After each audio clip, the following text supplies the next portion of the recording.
Hey everybody, what is going on? I hope you guys are all doing well and welcome to another tutorial video. In this video, I'm going to be explaining to you guys how you can integrate Gmail with HubSpot, so let's get right into it.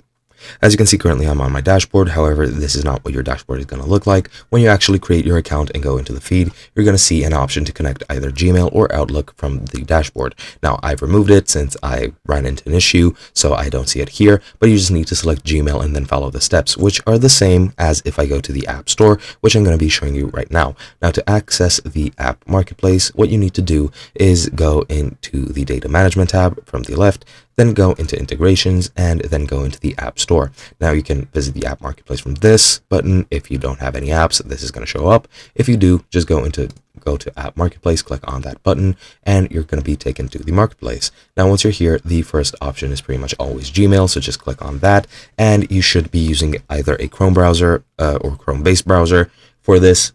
I'm not sure if there is an extension for other browsers such as Mozilla Firefox. However, there might be, so just check it out before you start this. Now, if you are on one, just click on Install App, and that's going to take you to the Chrome Web Store page for adding this extension. Now, I already have this extension, as you can see, but pretty much what you need to do is just add this extension and then access it from your browser, and that is pretty much all you need to do. It's very simple. Once you have that extension, you're pretty much going to be connected to Gmail by HubSpot, and that is basically it. I'm not exactly sure what all the benefits are of this. There are many benefits I know of managing your emails through HubSpot, or just going to Chrome or Google, or Gmail rather, I'm sorry, and then you'll have access to some HubSpot analytics and such, and that is basically it. I hope you guys enjoyed, and I'll be seeing you guys in another video.